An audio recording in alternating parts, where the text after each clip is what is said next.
ಇತ್ತೀಚಿನ ಸಂಚಿಕೆಗಳನ್ನು ಜಾಹೀರಾತಿನ ಕಿರಿಕಿರಿ ಇಲ್ಲದೆ ನೋಡಿ.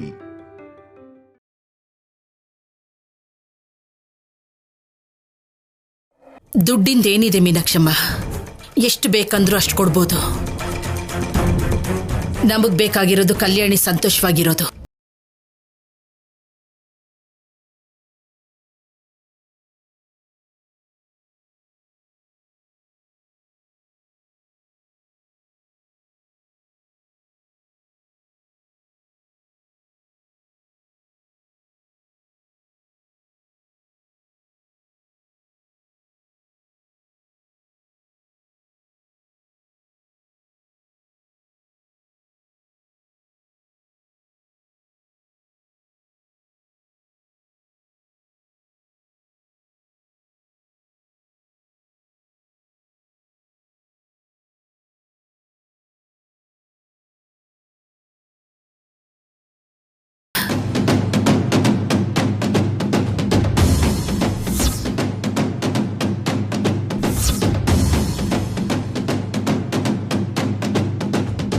ಕಲ್ಯಾಣಿನ ಚೆನ್ನಾಗಿ ನೋಡ್ಕೋತೀಯ ಅಲ್ವಾ?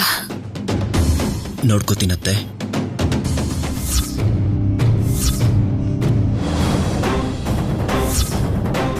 ಯಾವ ಕ್ಷಣದಲ್ಲೂ ನೀನು ನೋವು ಕೊಡಲ್ಲ ಅಲ್ವಾ? ಹಾಗಂತ ಮಾತು ಕೊಡು.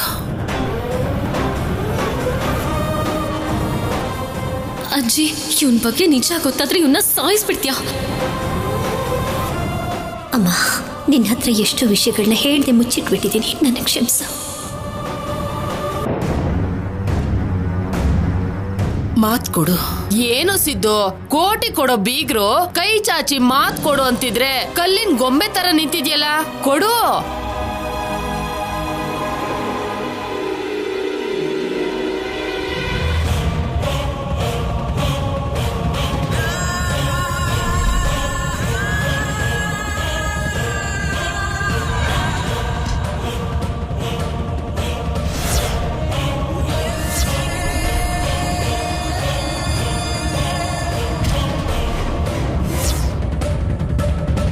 ಸಿದ್ದುಗೆ ಮೊದಲೇ ದುಡ್ಡು ಕೊಟ್ಟು ಹೊರಟೋಗು ಅಂತ ಹೇಳೋದು ಒಳ್ಳೇದೇನೋ. ಅಮ್ಮ, ಕಲ್ಯಾಣಿಗೆ ಸ್ತ್ರೀಧನವಾಗಿ ಕೋಟಿ ಕೊಡೋಣ ಅಂತ ಅನ್ಕೊಂಡಿದ್ವಿ ಅಲ್ವಾ? ಆ ದುಡ್ಡನ್ನ ಮದ್ವೆಗೆ ಮುಂಚೆನೆ ಕೊಟ್ಬಿಟ್ರೆ ಒಳ್ಳೇದೇನೋ ಅಲ್ವಾ ಅಮ್ಮ? ಮೀನಾಕ್ಷಮ್ಮಂಗೂ ಕೂಡ ಮನಸ್ಸು ಹಗುರ ಆಗ್ಬಿಡುತ್ತೆ. ಸರಿ ಅನುಪಮ್ಮ, ಕೊಟ್ಬಿಡೋಣ. ಸೇಟು ಹತ್ರ ಹೋಗಿ ದುಡ್ಡು ತಗೊಂಡ್ ಬಾ ಅಂತ ಚಿನ್ನಿಗೆ ಹೇಳ್ತೀನಿ.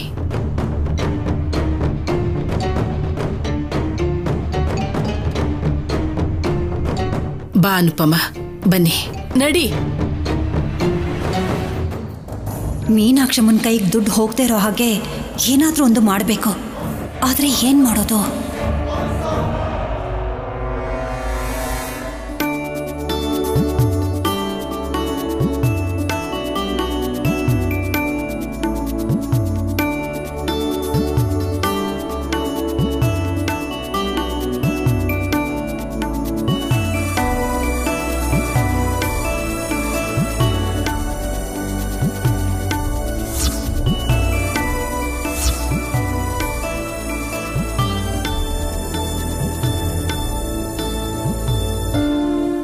ಅನುಪಮ್ಮ, ಕಲ್ಯಾಣಿಗೆ ನಾಳೆ ನಮ್ಮನೆ ವಾರಸತ್ವದ ಒಡವೆಗಳಿಂದ ಅಲಂಕಾರ ಮಾಡಿ.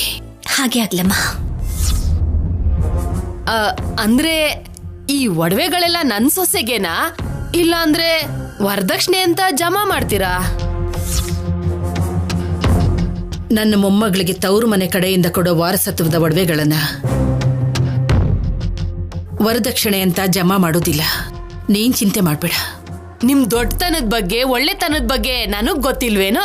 ಸುಮ್ನೆ ಹೇಳ್ದೆ ಬೀಗ್ರೆ. ಅಮ್ಮ, ಆಲ್ರೆಡಿ ಕೋಟಿ ಕೊಡ್ತಿದೀವಿ, ಮತ್ತೆ ಇದೆಲ್ಲ ಯಾಕಮ್ಮ? ಹೊರಗಡೆಯವ್ರಿಗೆ ಕೊಡ್ತಿದ್ದೀನ ನೀನ್ ಬೇಜಾರ್ ಮಾಡ್ಕೊಳ್ಳೋದಿಕ್ಕೆ? ನೀನ್ ಸೋದ್ರ ಸೊಸೆಗೆ ಅಲ್ವಾ ಕೊಡ್ತಿರೋದು? ಸೋದ್ರ ಸೊಸೆ ಮೇಲೆ ಪ್ರೀತಿ ಇಲ್ವೇನೋ ಬೀಗ್ರೆ? ನನ್ನ ಅಣ್ಣನ ಮಗಳ ಮೇಲೆ ನನಗಲ್ದೆ ನಿಮಗಿರುತ್ತಾ ಅತ್ತೆ ಪ್ರೀತಿ? ಅಮ್ಮ, ಸೇಟು ಈಗ 25 ಲಕ್ಷ ಕೊಟ್ಟಿದ್ದಾನೆ. ಮಿಕ್ಕಿದ 75 ಲಕ್ಷನ ಸಾಯಂಕಾಲ ಅಥವಾ ನಾಳೆ ಬೆಳಿಗ್ಗೆ ಕೊಡ್ತೀನಿ ಅಂದಿದ್ದಾನೆ. ಸರಿ ಮೀನಾಕ್ಷಮ್ಮ, 25 ಲಕ್ಷ. ನಾಳೆ ಬೆಳಿಗ್ಗೆ ಉಳಿದಿದ್ದನ್ನ ಕೊಡ್ತೀನಿ. ಅಮ್ಮ, ಇವಾಗ ನೀನ್ ದುಡ್ಡು ಕೊಟ್ರು ಮೀನಾಕ್ಷಿ ಅತ್ತೆ ನಮ್ಮನೇಲೆ ತಾನೇ ಇರೋದು. ಇವಾಗ ಒಂದ್ಸಲ ಬೆಳಿಗ್ಗೆ ಒಂದ್ಸಲ ಅರ್ಧ ಅರ್ಧ ದುಡ್ಡು ಕೊಡೋದಕ್ಕಿಂತ ಪೂರ್ತಿ ದುಡ್ಡನ್ನ ಮದ್ವೆ ಆದ್ಮೇಲೆ ಒಂದೇ ಸಲ ಕೊಟ್ರೆ ಚೆನ್ನಾಗಿರುತ್ತಲ್ವಾ?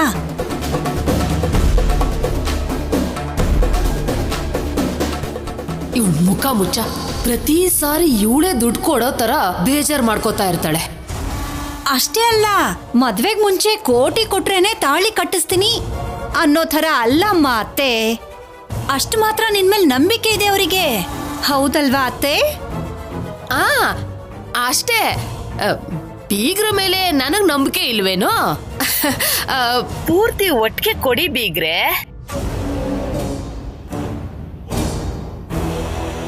ಸರಿ ಚಿನ್ನಿ, ಆ 25 ಲಕ್ಷನ ನಿನ್ನ ಹತ್ರನೇ ಇಟ್ಕೋ. ಕೋಟಿ ರೂಪಾಯಿನ ಒಂದೇ ಸಲ ಕೊಡೋಣ. ಸರಿ ಅಮ್ಮ.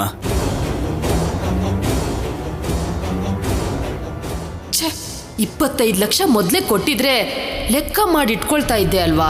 ನಾಳೆ ಮತ್ತೆ 10-15 ಕಡಿಮೆ ಆಗ್ಬಿಟ್ರೆ ಛೇ, ಎಲ್ಲ ಈ ಶೂರ್ಪನಕಿಯಿಂದಾನೆ. ಅನುಪಮ, ಈ ಒಡವೆಗಳಿಂದ ನಾಳೆ ಕಲ್ಯಾಣಿಗೆ ಅಲಂಕಾರ ಮಾಡು.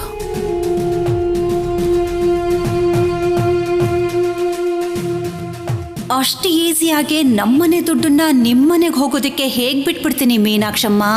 ಇಂಥ ವಿಷಯಗಳಲ್ಲಿ ನಾನು ನರಿಗಿಂತ ಬುದ್ಧಿವಂತೆ.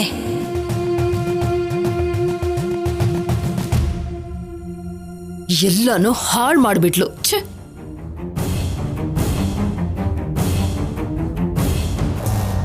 ಅಮ್ಮ, ನಾವ್ ಅನ್ಕೊಂಡ ಹಾಗೆ ಎಲ್ಲ ನಡೆಯುತ್ತೆ ಅಂತೆ ಅಮ್ಮ. ಆಗ್ಲೇಬೇಕಮ್ಮ. ಈ ಮನೇಲಿ ಮತ್ತೆ ಯಾವ ಸಮಸ್ಯೆನೂ ಬರ್ತಿರೋ ಹಾಗೆ ಮಾಡಬೇಕು. ಆ ಸಿದ್ದು ಮೇಲೆ ನನಗೆ ನಂಬಿಕೆ ಇಲ್ಲ ಅಮ್ಮ. ಅವನು ಮಾತನ್ನ ಉಳಿಸ್ಕೊಳ್ಳಲ್ಲ ಅಂತ ಅನ್ನಿಸ್ತಿದೆ. ನನ್ನ ಭಯ ಕೂಡ ಅದೇ ಕಲ್ಯಾಣಿ. ಸಂಪದಗೋಸ್ಕರ ನಿನ್ನ ಜೀವನನ ನಾನು ಪಣಕ್ಕಿಟ್ಬಿಟ್ನೇನೋ ಅಂತ ಅನ್ನಿಸ್ತಾ ಇದೆ. ಆದ್ರೆ ನಿನಗೆ ಅನ್ಯಾಯ ಆಗೋದಕ್ಕೆ ನಾನು ಬಿಡೋಲ್ಲ. ಅಮ್ಮ, ಏನ್ ಯೋಚನೆ ಮಾಡ್ತಿದ್ಯಾ? ಏನಿಲ್ಲ ಕಲ್ಯಾಣಿ, ಎಲ್ಲ ಒಳ್ಳೇದೇ ಆಗತ್ತೆ.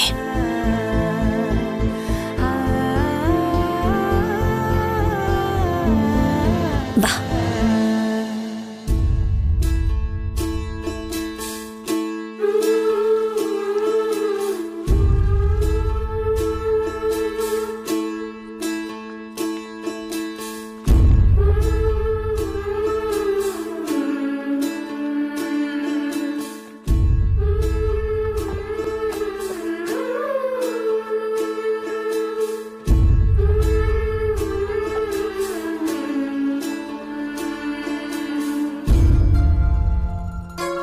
ಅಮ್ಮ, ಈಗ್ಲೂ ಕಾಲ ಮಿಂಚಿಲ್ಲ ಅಮ್ಮ. ನಾವಿನ್ನೂ ಮಂಟಪಕ್ಕೆ ಕೂಡ ಹೋಗಿಲ್ಲ. ಸಿದ್ದು ಬಗ್ಗೆ ಎಲ್ಲಾರ್ಗೂ ಹೇಳ್ಬಿಡೋಣ ಅಮ್ಮ. ದುಡ್ಡಿಗೋಸ್ಕರ ಅವನು ನಮ್ಮ ಫ್ಯಾಮಿಲಿ ಜೊತೆ ಆಟ ಆಡ್ತಿದ್ದಾನೆ. ಹಸೆ ಮಣೆ ಮೇಲೆ ಅವನ್ ಮನ್ಸು ಬದಲಾಗದೆ ಹೋದ್ರೆ, ತಪ್ಪಿಸ್ಕೊಳ್ಳೋದಕ್ಕಾಗದೆ ನನ್ ಕುತ್ತಿಗೆ ತಾಳಿ ಕಟ್ಬಿಟ್ರೆ, ಹಾಗಾಗೋದಕ್ಕೆ ನಾನು ಬಿಡೋಲ್ಲ ಕಲ್ಯಾಣಿ. ನನ್ನ ಪ್ರಾಣ ಇರೋವರೆಗೂ ನಿನಗೆ ಅನ್ಯಾಯ ಆಗೋದಕ್ಕೆ ಬಿಡೋಲ್ಲ. ಅವ್ನು ನಿನ್ ಕುತ್ತಿಗೆ ತಾಳಿ ಕಟ್ಟೋಕೆ ನಾನು ಬಿಡೋಲ್ಲ. ನನ್ನ ನಂಬು. ಏನಮ್ಮ, ಇಬ್ರು ಖುಷಿಯಾಗಿ ಏನೋ ಮಾತಾಡ್ತಿರೋ ಹಾಗಿದೆ.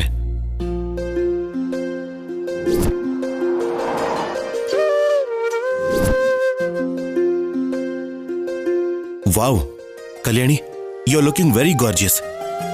ಈ ಸೀರಿಯಲ್ ನೀನು ತುಂಬಾನೇ ಅಂದವಾಗಿದೆಯಾ. ನಿನ್ನ ಹೀಗ್ ನೋಡ್ತಿದ್ರೆ ಚಿಕ್ಕ ಹುಡುಗಿ ಅಂತ ಯಾರು ಹೇಳೋದೇ ಇಲ್ಲ. ನಿನ್ನ ನೋಡ್ತಾ ಇದ್ರೆ ನನ್ ದೃಷ್ಟಿನೇ ತಾಗೋ ಹಾಗಿದೆ. 1 ಮಿನಿಟ್.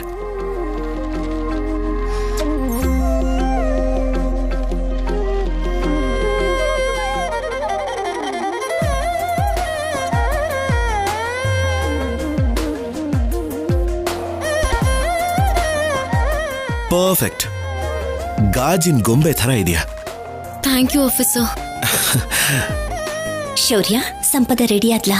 10 ಮಿನಿಟ್ಸ್ ಅಲ್ಲಿ ಕಲ್ಯಾಣಿಗೆ ಯಾವ ರೀತಿಯೂ ಕಡಿಮೆ ಆಗದಿರೋ ಹಾಗೆ ಅವಳನ್ನ ರೆಡಿ ಮಾಡಿ ಕರ್ಕೊಂಡು ಬರ್ತೀನಿ.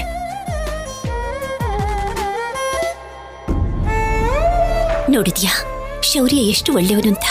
ಸಂಪದ ಅಂದ್ರೆ ಅವನಿಗೆ ಪ್ರಾಣ. ನಾವು ಅನಾವಶ್ಯಕವಾಗಿ ಸಿದ್ದು ಬಗ್ಗೆ ಹೇಳಿದ್ರೆ ಸಿದ್ದುಗೆ ಕೋಪ ತರಿಸೋ ಹಾಗಾಗುತ್ತೇನೋ. ಅವನು ಕೋಪ ಬಂದ್ರೆ ಅವನು ಅಂದ್ಕೊಂಡ ಹಾಗೆ ಮಾಡ್ಬಿಡ್ತಾನೆ. ಶೌರ್ಯ ಸಂಪದಳ ಜೀವನದ ಜೊತೆಗೆ ಅವರ ಮಗು ಭವಿಷ್ಯನೂ ಕೂಡ ನಾವು ತಗೊಳ್ಳೋ ನಿರ್ಧಾರದ ಮೇಲೇನೆ ಇರುತ್ತೆ ಕಲ್ಯಾಣಿ. ಸಿದ್ದುಗೆ ದುಡ್ಡು ಕೊಟ್ಟು ಶಾಶ್ವತವಾಗಿ ಅವನ ಮನಸ್ಸಿನಲ್ಲಿರೋದನ್ನ ಸಮಾಧಿ ಮಾಡೋದು ಮಾತ್ರನೇ ನಮ್ಮ ಮುಂದೆ ಇದೆ ಕಲ್ಯಾಣಿ. ಅದಾದ ಮೇಲೆ ನಿನಗೊಳ್ಳೆ ಸಂಬಂಧ ನೋಡಿ ಮದುವೆ ಮಾಡಿಸೋ ಜವಾಬ್ದಾರಿ ನಂದು. ಇನ್ನೇನು ಯೋಚನೆ ಮಾಡಬೇಡ. ನಡಿ, ಗೌರಿ ಪೂಜೆಗೆ ಸಮಯ ಆಗತ್ತೆ. ನಡಿ.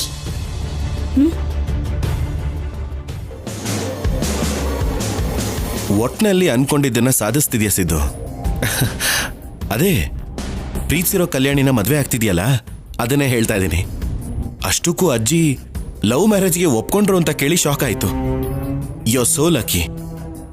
ಕಲ್ಯಾಣಿ ಹಠ ಮಾಡೋ ಹುಡುಗಿನೇ ಇರ್ಬೋದು, ಆದ್ರೆ ಒಳ್ಳೆ ಹುಡುಗಿ. ಶೌರ್ಯ, ಇನ್ನೂ ಎಷ್ಟೊತ್ತಾಗತ್ತೆ ರೆಡಿಯಾಗಿ ಬರೋದಕ್ಕೆ? ಆಗೋಯ್ತಮ್ಮ, ಸಿದ್ದು ರೆಡಿ. ಸಿದ್ದು 10 ನಿಮಿಷ ಲೇಟ್ ಆದ್ರೂ ಪರವಾಗಿಲ್ಲ ಕಣೋ. ಗೌರಿ ಪೂಜೆ ಲೇಟ್ ಆಗ್ಬಾರ್ದು. ಕಲ್ಯಾಣಿ ಸಂಪದ ರೆಡಿನಾ? ಇನ್ನೂ ಇಲ್ಲ ಅನ್ಸುತ್ತೆ ಅಮ್ಮ. ಹೌದಾ, ಹೋಗ್ಲಿ ಬಿಡು. ಈ ನ್ಯೂಸ್ ಕೇಳಿದ್ಯಾ ಶೌರ್ಯ? ಏನಮ್ಮ? ಬಿಹಾರಲ್ಲಿ ಇಬ್ರು ಪ್ರೀತಿಸ್ತಾ ಇದ್ರಂತೆ. ಇದ್ರಲ್ಲಿ ಕೇಳೋದೇನಿದ್ಯಮ್ಮ? ನನಗ್ ಪೂರ್ತಿಯಾಗಿ ಓದೋದಕ್ಕಾದ್ರೂ ಬಿಡೋ. ಪ್ರೀತಿಸೋದ್ ತಪ್ಪಲ್ಲ, ಆದ್ರೆ ಆ ಹುಡುಗಿಗೆ ಪ್ರೀತಿಸ್ತೋನ್ ಜೊತೆ ಅಲ್ದೆ ಬೇರೆಯವ್ನ ಜೊತೆ ಮದ್ವೆ ಆಗೋಯ್ತಂತೆ. ಆದ್ರೂ ಆ ಹುಡುಗ ತನ್ನ ಲವ್ವರ್ನ ಮರೆಯೋದಕ್ಕಾಗ್ದೆ ಅವಳನ್ನ ಕರ್ಕೊಂಡು ಓಡ್ ಹೋಗ್ಬೇಕು ಅಂತ ಟ್ರೈ ಮಾಡ್ಬೇಕಾದ್ರೆ ಸಿಕ್ಕಾಕೊಂಡಂತೆ. ಹೀಗೆಲ್ಲ ಮಾಡೋದು ತಪ್ಪಲ್ವಾ ಶೌರ್ಯ? ಅಂಥ ನೀಚರನ್ನ ಏನ್ ಮಾಡ್ಬೇಕು? ಸಪೋಸ್ ನೀನ್ ಆ ಹುಡುಗಿ ಗಂಡನ್ ಸ್ಥಾನದಲ್ಲಿ ಇದ್ದಿದ್ರೆ ಏನ್ ಮಾಡ್ತಿದ್ದೆ? ಗನ್ ತಗೊಂಡು ಆ ಹುಡುಗಿ ಲವರ್ನ ಸಾಯಿಸ್ಬಿಡ್ತೀನಿ.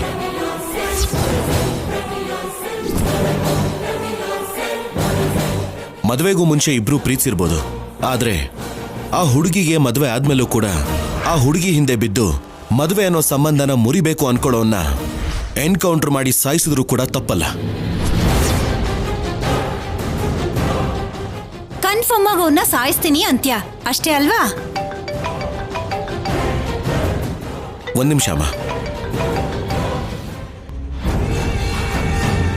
ಕೇಳಿದ್ಯಾ ಸಿದ್ದು? ಶೌರ್ಯ ಏನಂದ ಅಂತ? ಸಾಯಿಸ್ತಾನಂತೆ. ನೀನಾಗಿದ್ರೆ ಏನ್ ಮಾಡ್ತಿದ್ದೆ? ಅದು ನೀನೇನ್ ಮಾಡ್ತೀಯ ಅಂತ ನಾನ್ ಹೇಳ? ಸಂಪದನ ಕರ್ಕೊಂಡು ಓಡ್ ಹೋಗ್ತೀಯ. ಸಂಪದನ ಕರ್ಕೊಂಡು ಓಡ್ ಹೋಗ್ತೀಯ.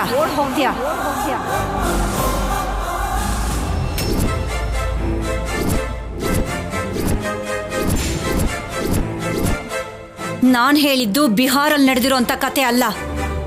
ಈ ಮನೆಯಲ್ಲಿ ಅಂದ್ರೆ ನಮ್ಮ ಮನೇಲಿ ನಡೀತಾ ಇರೋಂತ ಪ್ರೇಮ ಕತೆ.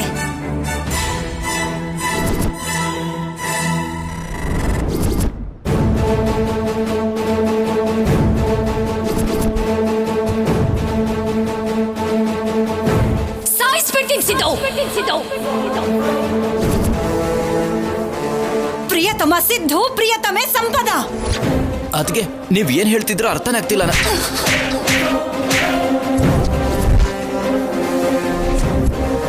ಅದಕ್ಕೆ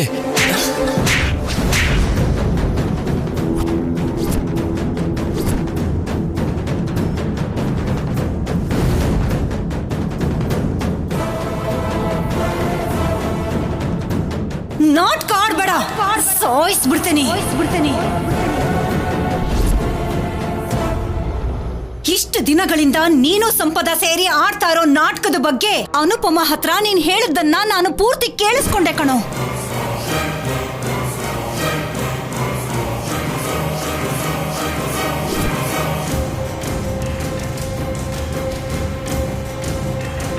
ನಿಂದು ಸಂಪದದು ನಾಚಿಕೆ ಇಲ್ದಿರೋ ಜನ್ಮಗಳು. ಸಂಪದನ ಪ್ರಾಣಕ್ಕೆ ಪ್ರಾಣವಾಗಿ ನನ್ನ ಮಗ ಪ್ರೀತಿಸ್ತಾ ಇದ್ದಾನೆ. ಅವಳಿಗೊಂದು ಮಾತಂದ್ರೂ ಅವನು ಸಹಿಸ್ಕೊಳ್ಳಲ್ಲ. ಅಷ್ಟೆಲ್ಲ ಅವಳನ್ನ ಅವನು ಪ್ರೀತಿಸ್ತಾ ಇದ್ರು. ಅಂತವನಿಗೆ ಮೋಸ ಮಾಡೋದಕ್ಕೆ ಅವಳಿಗೆ ಮದ್ವೆ ಆಗಿ ಗರ್ಭಿಣಿಯಾಗಿರೋ ಹುಡುಗಿನ ಓಡ್ ಹೋಗೋಣ ಅಂತ ಪ್ರೀತಿ ವ್ಯವಹಾರ ನಡೆಸ್ತಾರೋ ನಿಂದು. ನಿಮ್ಮಿಬ್ಬರದು ನಾಚಿಕೆ ಇಲ್ದಿರೋ ಜನ್ಮಗಳು. ನಾನು ಹೇಳಿದ ಕತೆಗೆ ಶೌರ್ಯ ಎನ್ಕೌಂಟರ್ ಮಾಡ್ತೀನಿ ಅಂತ ಅಂದ. ಅದು ಕತೆ ಅಲ್ಲ. ಅವನಿಗೆ ಗೊತ್ತಿಲ್ಲದೆ ಅವನ ಜೀವನದಲ್ಲಿ ನಡೀತಾ ಇದೆ ಅಂತ ಗೊತ್ತಾದ್ರೆ ನಿನ್ನನ್ನ ಬದುಕೋದಕ್ ಬಿಡ್ತಾನ? ಕೋಟಿಗೋಸ್ಕರ ಈಗ ಮತ್ತೊಂದು ಪ್ಲಾನ್ ಮಾಡಿ ಕಲ್ಯಾಣಿ ಜೀವನ್ ಜೊತೆಗೆ ಆಟ ಆಡ್ತಿದ್ಯಾ ಅಂತ ಗೊತ್ತಾದ್ರೆ ನನ್ನ ಮಗ ಏನ್ ಮಾಡ್ಬಹುದು, ನಮ್ಮಮ್ಮ ಏನ್ ಮಾಡ್ಬಹುದು ಅಂತ ನೀನೇ ಊಹೆ ಮಾಡ್ಕೋ.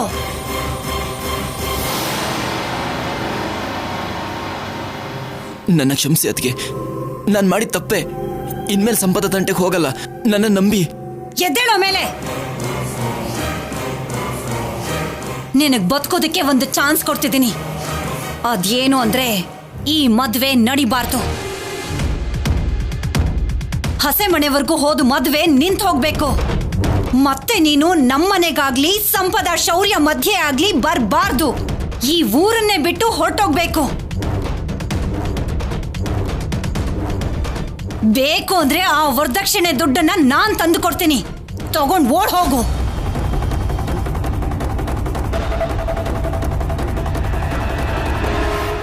ಏನ್ ಹಾಗ್ ನೋಡ್ತಾ ಇದ್ಯಾ? ಇದೇನಪ್ಪ ದುಡ್ಡು ಕೊಡ್ತೀನಿ ಅಂತ ಹೇಳ್ತಿದ್ದಾರೆ ಅಂತ ಆಶ್ಚರ್ಯ ಆಗ್ತಿದ್ಯಾ? ಇದ್ರಲ್ಲಿ ನನ್ನ ಸ್ವಾರ್ಥ ಕೂಡ ಇದೆ. ನನ್ನ ಮಗನ್ಗೆ ಸತ್ಯ ಗೊತ್ತಾಗಿ ನಿನ್ನ ಸಾಯಿಸಿದ್ರೆ ನೀನು ಸಂಪದ ಪ್ರೀತಿಸ್ತಿದ್ರಿ ಅಂತ ಇಡೀ ಊರಿಗೆ ಗೊತ್ತಾಗತ್ತೆ. ಅದರಿಂದಾಗಿ ನಮ್ಮನೆ ಮರ್ಯಾದೆ ಹೋಗತ್ತೆ. ಅದಕ್ಕೆ ನಾನಿನ್ನೂ ಶೌರ್ಯನ್ಗೆ ಹೇಳಿಲ್ಲ. ನಾನು ಹೇಳ್ದಾಗ ಆಗ್ಲಿಲ್ಲ ಅನ್ಕೋ, ನಾನು ಶೌರ್ಯನ್ಗೆ ಹೇಳ್ಬಿಡ್ತೀನಿ. ಆಮೇಲೆ ನಿನ್ನಿಷ್ಟ.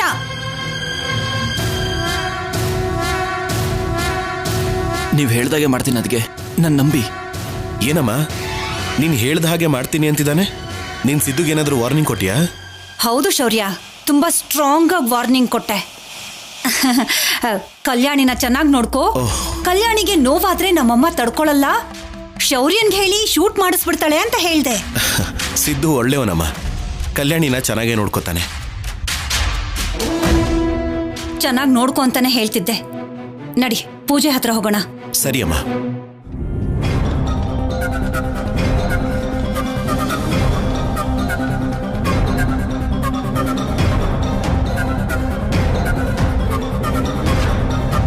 ಯಾರಿಗೂ ಗೊತ್ತಾಗಬಾರ್ದು ಅನ್ಕೊಂಡಿದ್ದೆ, ಆದರೆ ದಮಯಂತಿ ಅದಕ್ಕೆ ಗೊತ್ತಾಗ್ಬಿಟ್ಟಿದೆ. ಸಂಪದ ಬೇರೆ ಸ್ವಲ್ಪ ದಿನ ಬಿಟ್ಟು ಇಲ್ಲಿಯ ಪರಿಸ್ಥಿತಿಗಳು ಸುಧಾರಿಸಿದ ಮೇಲೆ ಯಾರಿಗೂ ಅನುಮಾನ ಬರದಿರೋ ಟೈಮಲ್ಲಿ ಬಂದ್ಬಿಡ್ತೀನಿ ಅಂದಿದ್ದಾಳೆ. ಆದರೆ ನಿಜ ಗೊತ್ತಾಗಿರೋ ದಮಯಂತಿ ಅದಕ್ಕೆ ಸಂಪದನ ಬದುಕಕ್ಕೆ ಬಿಡ್ತಾಳ? ಇಲ್ಲ, ಸಂಪದಂಗೆ ನಿಜ ಹೇಳಬೇಕು. ಇಬ್ರು ಅರ್ಜೆಂಟಾಗಿ ಇಲ್ಲಿಂದ ಹೊರಟೋಗ್ಬೇಕು. ಸಿದ್ದು ಇವತ್ತು ಮನೆಯಿಂದ ಹೊರಟೋಗ್ತಾನೆ, ಮದುವೆ ನಿಂತು ಹೋಗುತ್ತೆ. ಅವಾಗ ಮನೆ ಪೊಸಿಷನ್ ಹೇಗಿರುತ್ತೋ ಏನೋ. ನಾನು ಸಿದ್ದು ಹತ್ರ ಯಾವಾಗ ಹೋಗೋದು, ಯಾವಾಗ ಲೈಫ್ ಸ್ಟಾರ್ಟ್ ಮಾಡೋದು?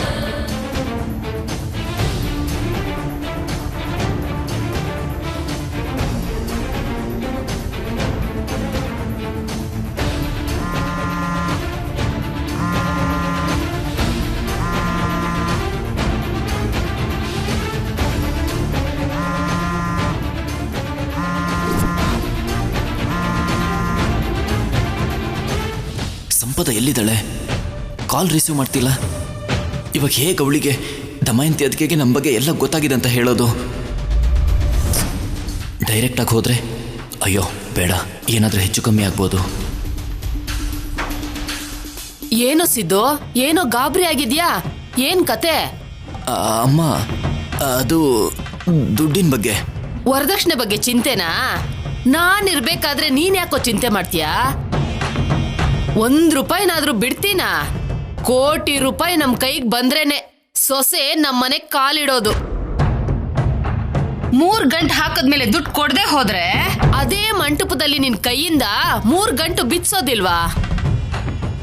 ನಾನಷ್ಟಕ್ಕೂ ಹಸೆಮಣೆ ಮೇಲೆ ಕೂತ್ಕೊಳ್ದೇನೆ ದುಡ್ಡನ್ನ ಹೇಗೆ ತಗೋಬೇಕು ಅಂತ ಯೋಚನೆ ಮಾಡ್ತಾ ಇದ್ದೀನಿ. ನಿನಗೂ ಅಕ್ಕನಿಗೂ ನನ್ನ ಪ್ಲಾನ್ ಹೇಳಬೇಕು ಅಂತಿದ್ರು ಹೇಳೋಕ್ಕಾಗದೇ ಇರೋ ಪರಿಸ್ಥಿತಿ.